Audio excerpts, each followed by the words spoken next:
It's Backseas Musical Podcast.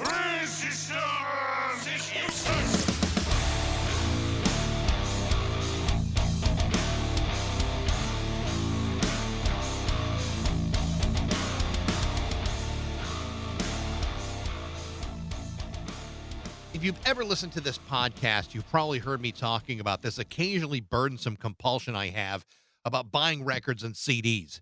Burdensome only in the fact that occasionally I've had to move it all from one room to another or from one house to another. I suppose I could get rid of some of it, but that would just be crazy talk. One of the things I love about owning all this music isn't just the music itself, although that is the primary reason to have it. The other part is my deep appreciation for the artistic creativity involved in the packaging. And whether that be the liner notes, the printed lyrics, or the artwork on the cover, that's the stuff that I truly appreciate. You can't really get any of that stuff when you're downloading MP3s on your phone or from streaming music on your smart speaker. There's something slightly unsatisfying about not being able to hold on to something. Part of the experience is to lose yourself in the art, because in a very real way, great artwork used to be every bit as engaging as some of the music that surrounded it. My guest today is the artist Ioannis. He's a guy who's designed more than 300 album covers, singles, posters, and other merchandise during his career. He's provided artwork for legendary bands like Led Zeppelin, Deep Purple, the Allman Brothers, Uriah Heep, Skynyrd, Blue Oyster Cult, Bon Jovi. I could literally go on for hours, and we'd just be scratching at the surface of what Ioannis has accomplished. On January 28th and 29th, Ioannis will be putting some of his best originals on display at the Music Room Gallery in West Yarmouth, Massachusetts, right on Cape Cod. It's a great venue that will not only display some of his best work, there will also be musical performances by the Engine Room featuring Barry Goodrow from Boston and the Paul Nelson Band. This is my conversation with the insanely talented artist Ioannis on Backseas Musical Podcast.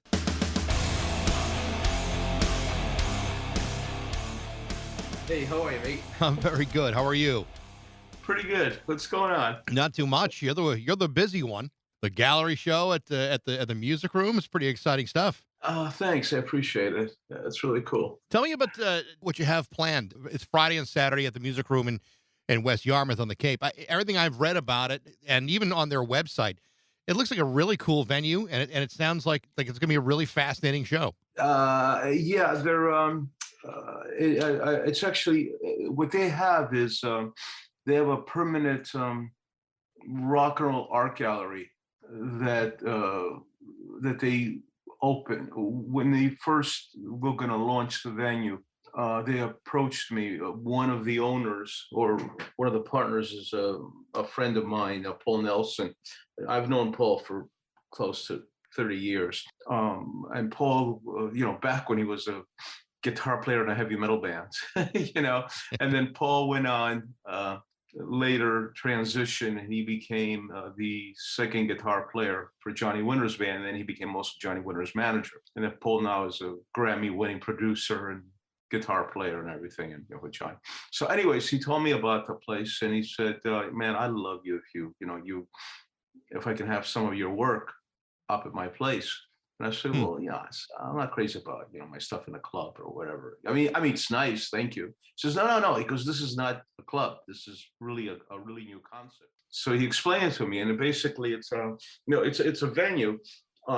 It's also a recording studio that they do, but it's basically you walk in, and it's a full bar, and and tapas and wine, and it's a very high-end clientele. They bring in top of the line music acts, like Samantha Fish, that type of blues stuff, and they perform. And then so it's a big facility, and then joined to it, you walk in the other door, which is right there. They have a gallery set up, and they have some amazing stuff that they're collecting. So you walk in, and there's Johnny Winter's guitars, and the guy's a big Boston fan, so he's got the piano that Brad Delp wrote his songs on, actual one. Plus he's having Barry right in the middle of the place,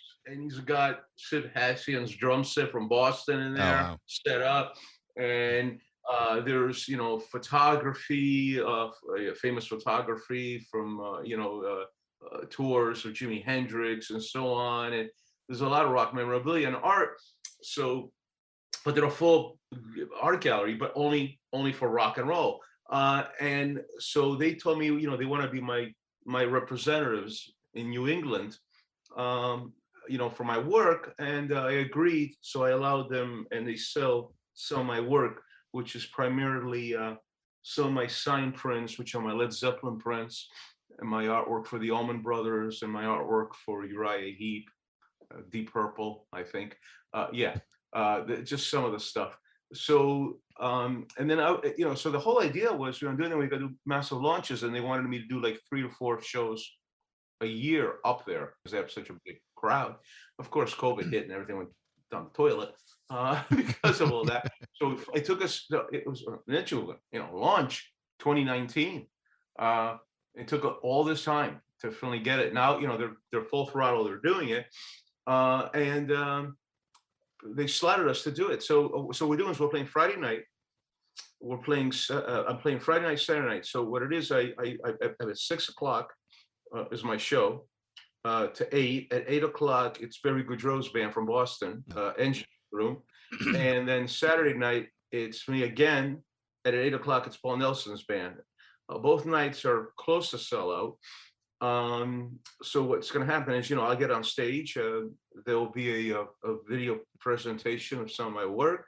Then I will talk about my music industry experience, and then I'll be able to meet the fans and they see some of my artwork and so on. What makes it unique both nights is on the first night, I'm going to the second night it would for Paul, because he's worked with Warren Haynes and the Allman Brothers and everything. I'm going to show people will be able to see the original Allman Brothers cover artwork just for that one night. They'll come in to see the original painting that I did.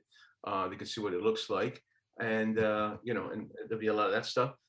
But Friday night, which is really kind of sanguine for me, kind of a neat little going down memory lane, is artwork that I had created for Boston when I was 19 years old that never got done. Really?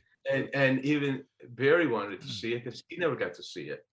And it was I was just starting my career, and it's just the way this whole thing freaking happened. Good God, stop this. Of course, it's always there.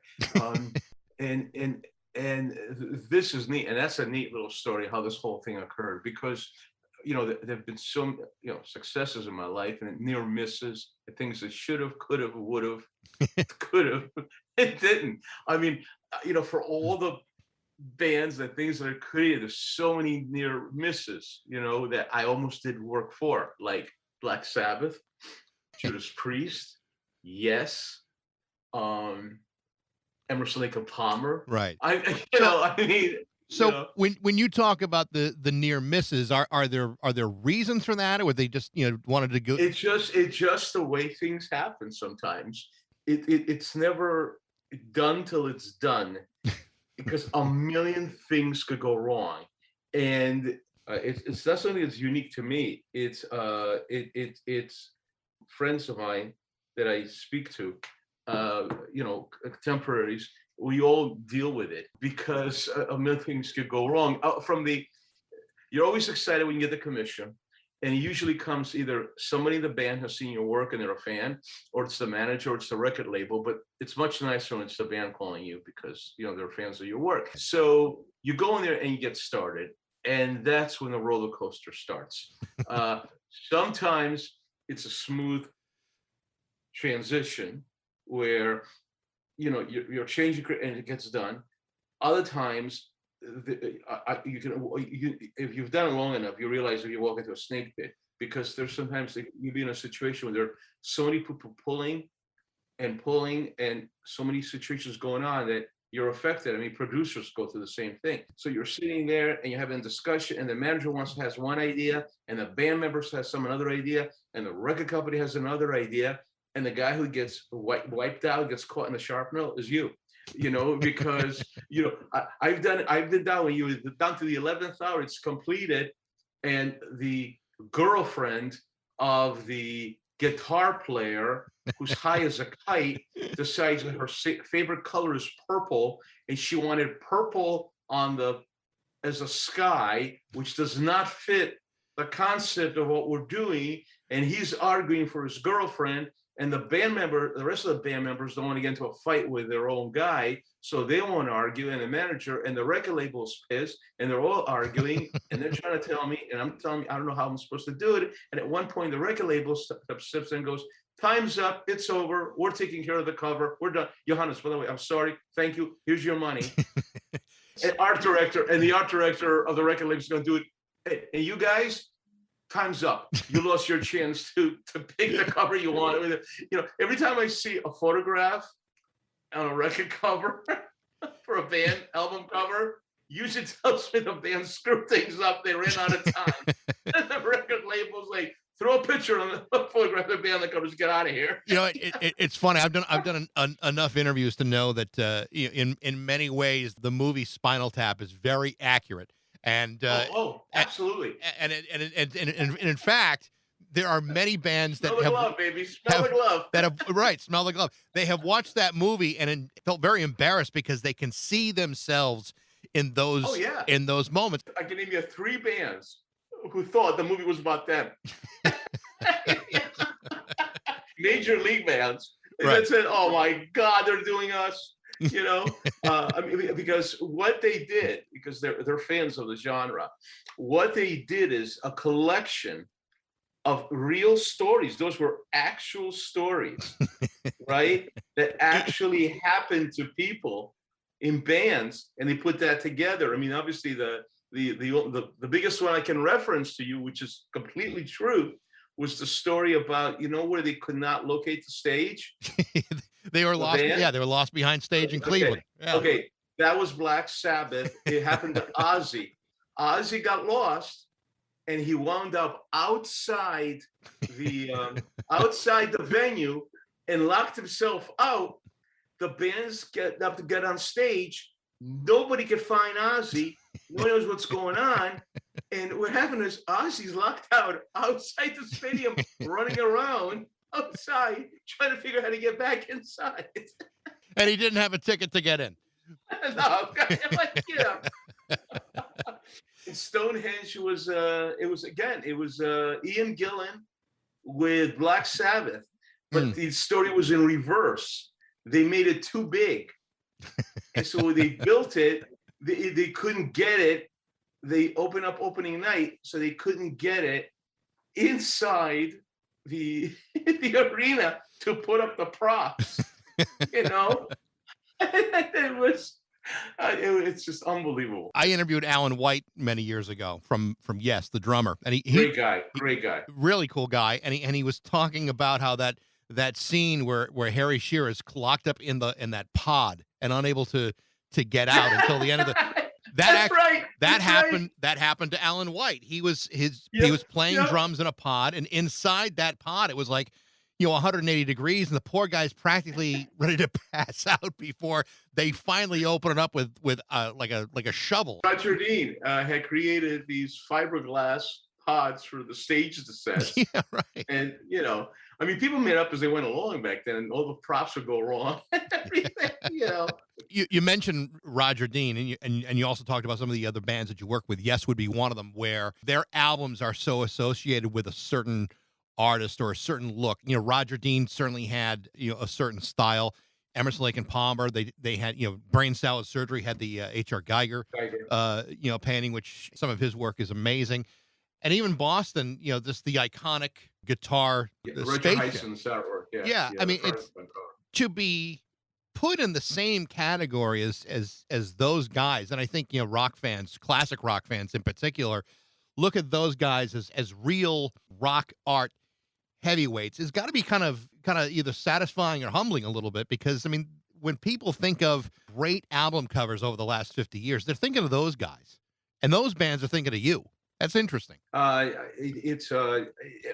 look, the two people who influenced me in album design more than anybody, period. And one was, of course, it's beyond obvious. Roger Dean was a huge influence on me. back, I mean, I was 13 years old, buying, seeing his art. I didn't even know who that was. I was just so blown away. The second people who influenced me, my development as an art director and a designer, um, was Storm Thurgeson and Hypnosis. Mm, And as a point of reference, Storm are the guys. Hypnosis, Storm is the guy who created all the Pink Floyd record covers, Houses of the Holy by Led Zeppelin, Lamb Lies Down on Broadway, Yes, Going for the One, Black Sabbath, Techno Ecstasy, blah, blah, blah. They're probably the most incredible album cover design group that ever existed. And they all made up as they went along. mm. Um, Meeting a lot of these guys, friends with them. I just lost somebody real close to me for 35 years, which is my friend Nick Rock, which I Right. was humbled. Just, us collaborating and being friends, working together. I mean, talking about David Bowie and Queen and how those covers were done. And it was just incredible. But it was, no, I mean, man, it's just a Greek kid, just daydreamed and working in my uncle's diner and daydreamed about doing a record cover art. And I was just another guy out there and just So is that how it really started? You wanted to do album covers, or are you looking to go into some other no, your route? I drew back as far back as I could remember when I was little. I grew up. I was born in Athens, Greece. We emigrated to the United States in the late '60s. My parents. I was very little. There was an overthrow of the Greek government. My uncle Gus, who had come to the U.S. younger to find work because a lot of the Greek Greek young men left in the late after the Second World War because Europe was in shambles, looking for work to support themselves. It was famine. It was a disaster. So they left. He was 18 years old when he went to Canada. Him and my uncle George, and then from Canada to the U.S. To find work. And they started, and then there was an overthrow of the Greek government, and my mom panics because she thought it was going to happen all over again. And so, my dad packed up my mom and Uncle Gus sponsored us, and we emigrated to the United States. We came into Connecticut, and so I came in here, and for me it was a things I never seen. It was an amazing place. Completely swallowed up American comic books and Saturday morning cartoons and Johnny Quest and Spider Man and Batman and all that stuff. And of course, then it was the Monkees and the Partridge Family, Yep. Yep. and music and listening to that. And went to school, and then my parents decided to return back to Greece, and they sent me back. I went back to Greece and went a couple of years there in school. That's 73, 74. And then it returned back and they brought me back for good. We came back here. But while I was there, I was turning 13, 14 years old, and discovered, I mean, of course, like everybody else, started listening to rock and roll. And the big bands, in Europe at the time was Deep Purple, Led Zeppelin, T-Rex, Uriah Heep. I remember distinctively, that Christmas Eve, I was living with my aunt and uncle. My parents were making preparations. So my uncle said to me, I don't understand any of this music you listen to, any of this stuff. Like us Greek kids. So listen, just some money. Merry Christmas, and go buy yourself those records, all those crazy long hair band people you listen to. And of course, I went down to the local record store, down to Spiro's record shack down there, and I bought two albums. They were the two biggest records that had just come out that year, and one was Machine Head by Deep Purple, Mm. and the other one is Uriah Heep, Demons and Wizards. And I put that stuff. I was listening, and I remember I would sit there, I'd listen to that, and I'd be staring at that cover by Roger Dean. I was just completely just blown away with it, and I started making that connection. Yeah. So fast forward now, a couple of years later, I'm in the U.S. I'm in high school. I'm drawing like crazy, and I'm like every other teenage kid. I'm listening to Queen now, and it's Queen and Aerosmith and Emerson Lake and Palmer and all that stuff. And the talk of the day was either football or rock and roll, right?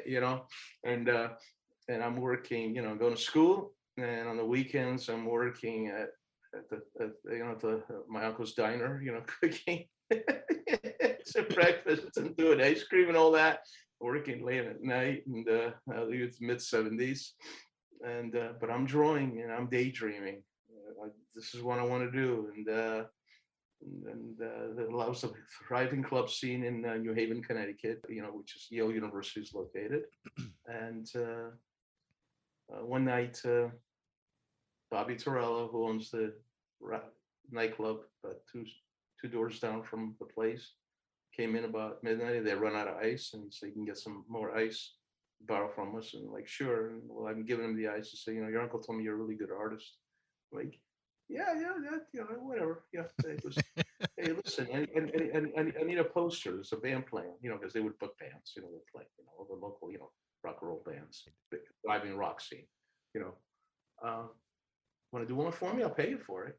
I was like, no, I thought, why? Sure, He's like, no, it's not for free. I mean, it's real. So went back and I drew it and brought it back a couple of days later, and he looked at it. He's like, kid, this is really good. You know that? He's like, I'm like, no. He gave me this money. I was like blown away. I was like, wow. It's like almost as much money as I got paid from my uncle that night. I was like, this is really kind of cool. Because want to do some more of these?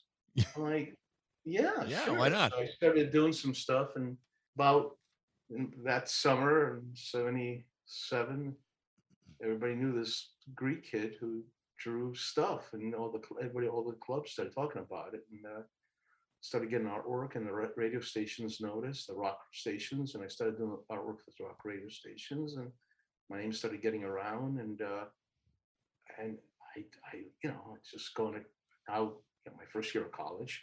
I was going to college, but I was getting to know all these people and so on. And my biggest break came in.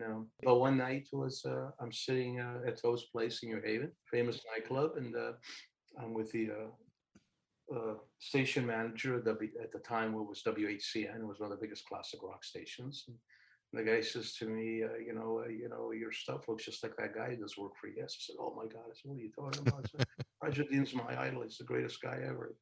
Well, he was the guy who's our radio programmer. Do you know who that is? I said, I don't know what a radio programmer is. But he goes, well, he's a radio consultant. He's a very powerful man in the music industry. His name is Lee Abrams. Yeah. I said, he goes, well, he's really good friends with Yes. He goes, you should send him your stuff. You never know. You may do a Yes cover. I said, oh, God. They go Roger Dean. I goes, listen, man. He goes, send him your work. You never know. He goes, here's an address. It's in Chicago. Send me. So I pick up all these little slides and I put them in an envelope and of my work and a little letter I hand wrote, and I mailed it out to the Loop in Chicago. And that was the end of that. It was summer of 1980. It was July, and 2 weeks later, the home phone rings, and my mom, her Greek accent, God bless her, picks it up and talks, telling me some guy from Chicago wants to talk to me. I'm like, I don't know, Chicago. So I get on the phone and I call, I pick up, and it's Lee. And he says, you Ioannis? I said, yeah, man. And he goes, great. He goes, this is fantastic work, man.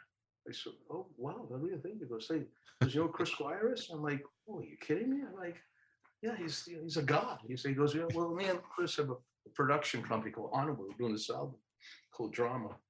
Yes. He goes, yeah. He goes, Jay Anderson left Yes. Now we have a new band. I said, oh, really? I said, well, he goes, well, I don't need the cover. He goes, Roger Dean's doing that, but we got a production company. I need a logo. Want to do a logo for me and Chris Squires' company? I'm like, yeah, wow, sure. He goes, yeah. He goes, let me introduce you to Yes. That'd be great.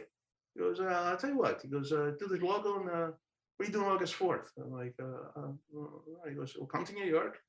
I'm at the Park and Meridian, bring the logo. I like it, great. He goes, then we'll go to Madison Square Garden. Yes, playing that night. It was sold out. And, get to see the band and have fun. I'm like, wow, and that was the beginning of it. It was, logo, I brought it down, I showed it, he was blown away. He said to me, I want you to do some more work for me, some more work with other radio stations. And then it was rapid fire. I didn't want to do logos for rock radio stations. It was fun. My heart was into, 'cause I thought I wanted to be at first, I wanted to be a comic book artist. I was doing that kind of artwork, this kind of stuff I was into. But I started doing that. But, rock and roll, comic books, that kind of, not much of a difference in my opinion. So I thought, why not? I could do both. Why not? And I did that, and then within a year, he introduced me to Eddie Offord, and they were producing this band called Art in America, and I did my first album cover for them. I did my first MTV video where I got to do animation. I flew. Their manager was Steven Tyler's attorney. Then there was the big switch. He introduced me to Lieber and Krebs. He brought me in, so I want to introduce you to this kid. He's really good. I worked for them. At the time, Lieber and Krebs in '82 were the largest management company, rock company in the country. They were managing at that moment. They were managing the Scorpions, AC/DC, Ted Nugent, Aerosmith, um, Michael Schenker Group, um, Joe Jet, I mean, you name it. And I would walk in those offices, and I'd be hanging out with any one of these guys. I've been there, any from Angus Young to, and I've been meeting, and I was 19, 20, 21 years old. And I was just, and all these young managers were there in training. And the first guy who befriended me was this guy named Paul O'Neill. And Paul really liked my work, and he started me working with him. And he was telling me his ideas about he was going to create a band that was going to be rock and Broadway. And that became the Trans-Siberian Orchestra. I knew Paul when he was alive. He was an amazing guy. He was a fountain of knowledge, an incredible. I've never met anybody ever. I miss him so much. Yeah. We used to take me out all the time to dinner and everything. I never had any money, neither did he for that matter. He lived in a little tiny apartment in Queens, one of 11 children. He was the right-hand person to helping David Krebs. That was his job, and he was AC/DC's road manager. That was his job. They assigned Paul different jobs. He'd be maybe producing an album. He may be road managing. It depends. And we have stuff. His first band was called Heaven, so he let me do the cover. So I owe him one of my breaks. And he's the one who introduced me to Mick Rock. I remember Mick walking in to show some art for the Scorpions, and I said, "Who's that guy?" And I said, a guy with English accent. He goes, "That's Mick Rock." I said, "God, isn't that the guy did Queen?" He goes, "Yeah." He goes, "Want to meet him?" I'm like, "Yeah." And he introduced me to Mick, and that's how it started. Yeah. My relationship with Mick Rock. A while back, I interviewed Bob Gruen, the photographer, Great guy. great Great guy. guy. And Yeah, great guy. it's interesting to me because for him, much of what he would photograph was like really in the moment stuff, real quick. You capture, that moment, and you hope you get the best one. With a guy like you, I mean, it's not so much about immediacy. It's really about planning and knowing what the vision is for each individual artist and what everyone has for an idea. I mean, you talked about, the influence of, record companies and people surrounding the band, but when a band comes to you and says, we have an album and we want to discuss what we want with it, what is that process where they talk to you and say, this is what we want out of an album cover, a poster, a concert program? Yeah, how involved do they get, or do they kind of leave it up to a guy like you? There's all sorts of different ways. There's really no set way, but 9 times out of 10, or most of the time, if they approach you because they like what you're doing. So you're not a hired hand. They come to you because they've seen what you do, and they want that feel, that mood, that style, or that attitude, and or they've heard of your reputation. It's like a producer. They know of his work, and they figure he can get the best out of them. Right. And so they come to you, and then they may have an idea, or they don't, or they come to you for ideas. And usually the way the process is I would listen to their music and the lyrics, what the title is, the approach, the mood that it sets, and the way I approach the album artwork. I'm a music fan first. So I approach it from the you know, which is, Paul taught me that, which is actually what Paul was. You He's a fan, so he approaches it what a fan would like to see, what he would like to see. In other words, if he was going to go pay to see a band, what he thought would be cool, what would motivate him, what would make him a fan, you know? And the guys who get, and it works. I mean, if you get that right, that is a very, very powerful motivator. Um, and I, and there, and that's the best way to work in its purest form. And, you know, I'll just listen to music and I'll think of it. And usually the image that I create in my mind, it's almost like their music is a soundtrack to the image that I create. And that's the mental connection that I want to create. I want to create the feeling that I had when I was 13 or 14, where I would sit up in my bed and have my headphones on. And I'd be listening to music and I'd be staring at the album cover art. That would make that connection. That was before the metaverse, you know? Right. As a fan of music myself, it's like every time I see something that's either well packaged or has great artwork, you really have to appreciate the tactile sensation of holding on to art. You don't really get the same feeling from an MP3 or from streamed music, even though the art is there. It's not the same as losing yourself into it. I remember as a kid, we talked about Yes and Roger Dean getting Yes songs, which is like just a big, triple live Yeah. album, and it's one, Roger Dean artwork after another, and there's an inserted, booklet inside. It's like it was just like they understood how important art was to their music. I mean, they're creating art, but they're embellishing it with visuals that I think a lot of fans really appreciate and may not get as much today as they used to. Oh no, I agree, and I think the most important thing is that I've had these debates with creative directors and corporate people in the music industry before, and I've had a guy stare me down, a creative director, and said to me, "Listen, don't get so fancy, nothing but as much effort goes into you doing a record cover and effort and art, and that's the package of cornflakes. You're not doing anything great. It's just packaging, okay, man. That's all it is. Don't get all caught up on it."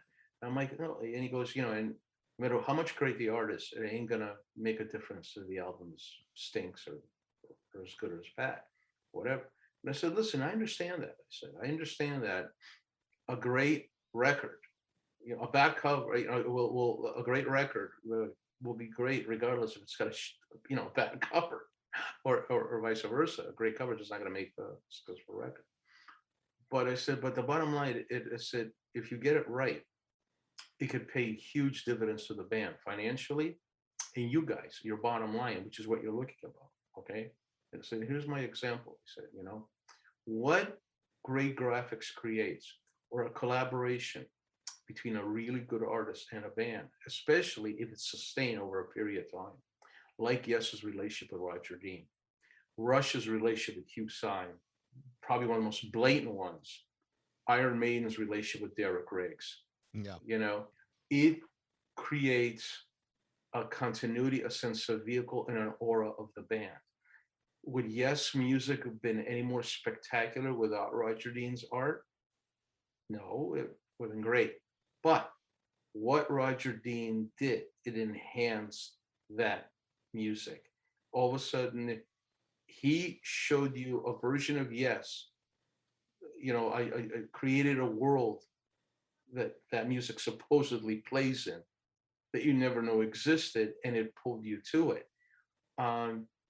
You look at Dark Side of the Moon and that graphic, that prism by Storm Thurgeson, Wish You Were Here, Animals, The Man on Fire. I mean, it's just, if you take the name simply to describe, if you go to somebody who's been from Mars and you go, what's the name of your band? Pink Floyd. It's the stupidest name I've ever heard. If you take the name literally, Pink Floyd, it's such a great name. But you hear the music, then it creates a concept in your head. Then you look at the visuals that Storm created, and then the name Pink Floyd takes a completely different meaning.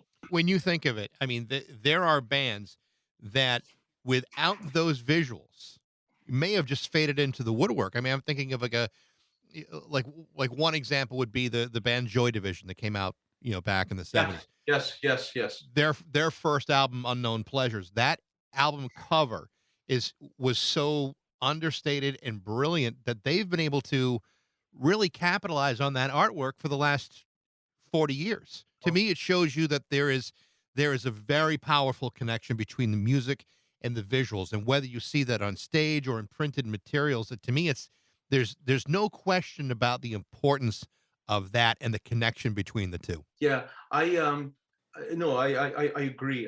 Again, it's about being different, it's being unique. For me, the real pleasure is to get into the mindset of the band, get to the mindset of an audience. And a difference I think that I do have though with Roger Dean, which I'm more closer to Storm or so on, is Storm um, was able to get into the mindset of the fan base he was dealing with, so he could adjust the style to fit that look. So what I meant was, and that really helped me. I'm an illustrator by trade. I'm a fantasy artist primarily. That's great. But I quickly realized in the 80s that no matter how successful I would have become, only maybe a few bands, a couple of bands I would have been able to work for, I wouldn't have a career in the music industry because, well, Rush doesn't want to look like Yes. Yes doesn't want to look like Pink Floyd. Right. And and if you have a look, well, you got to look. That's it. So it's like, I mean, Dean has done some wonderful covers, but it's been within a very specific place. Right. And primarily what he's known for is Yes and H, right? Which is basically more or less members of the same band back and forth. He's done some other ones here at General Giant. You're right, he probably most notable, but it's that thing, they go full and out of fashion. So I was able to, but being a fan of the genre, I was able to adjust. So either I work for a metal band, a progressive band, country rock, southern jam band. It's really funny because I am different things to different people. The King Crimson crowd knows me as that type of an artist, avant-garde artist. They don't relate to me as the guy who did artwork for the Allman Brothers. They know who that guy is. And the metalheads, which I'm notorious of a following within the prog metal community, only know me for that stuff. They sort of know about my other work, but they really don't key in on it, right? They only know me for all the stuff that I've done for Ingrid Malmsteen and Fates Warning and Sepultura and Dream Theater and all that kind of stuff, and Slaughter and Warrant and so on. So it's always, to me, it's always cool to tap into, that and just get lost in that world of that fan base and create graphics that only relate to them. And it's a real cool trip, man. So I have to ask you, of all the things that you've done, all the projects that you've been a part of, is there one where you can say that was my best work? I really couldn't, to be honest with you. I mean, there's several that I like, and there was ones that I did that I thought they were okay, that turned out to be, you know, massive fans' opinions down the line. And there were ones that I thought I was going to do a great job. I thought that was the cat's meow, and then look back years later, I was like, no, that wasn't that great, was it? Whatever. It's just each one have like a little place in my heart for them. They filled the purpose. They did what they did.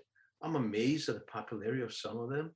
Um, One of the ones that, I mean, I just sold the one of the originals for one of them for you know quite a massive sum of money now because I sold my originals, signed prints, and so on. And it's a metal band that only fan obscure fan bases follow, which is Fates Warning.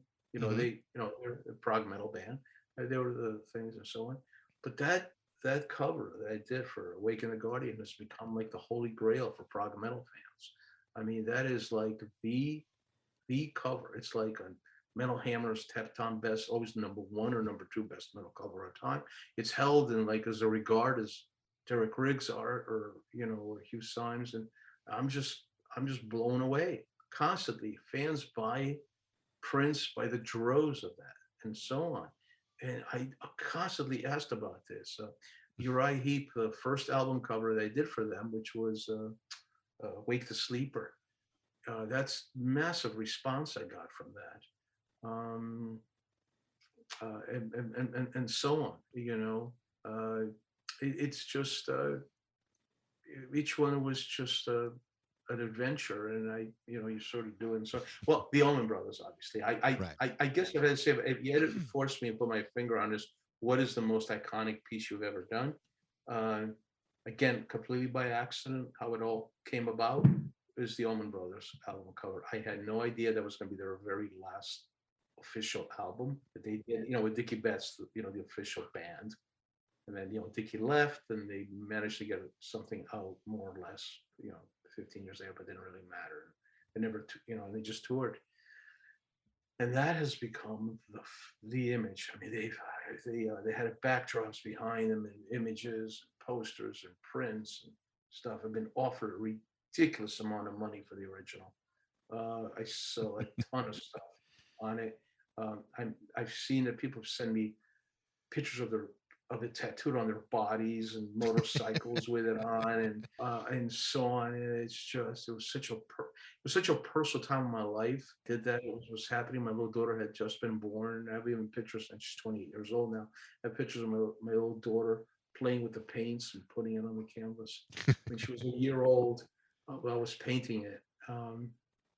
It was, and it all was such a happy accident. It all occurred, and it began a relationship with the Allman Brothers that lasted, 2 decades, so quite a while until I lost Butch Trucks, which was my best friend of the band. Well, Ioannis, I got to tell you, it's been a real pleasure to talk to you. I know the events at the Music Room in West Yarmouth, Friday and Saturday night, they sound like they're going to be really, really cool, and I appreciate the time today.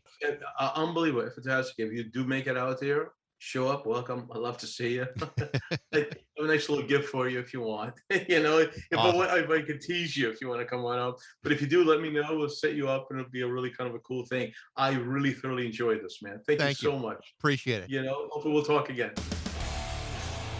Again, you can check out Ioannis and his work. It'll be at the Music Room Gallery in West Yarmouth, Massachusetts, this Friday and Saturday, January 28th and 29th. To find out more, go to musicroomcapecod.com for all the details. Thanks for listening. I hope you enjoyed it. If you did, feel free to like it, review it, share it, tell all your friends. You can reach me at bax@rock102.com. I'd love to know what you think, and thanks again for listening to Baxy's Musical Podcast.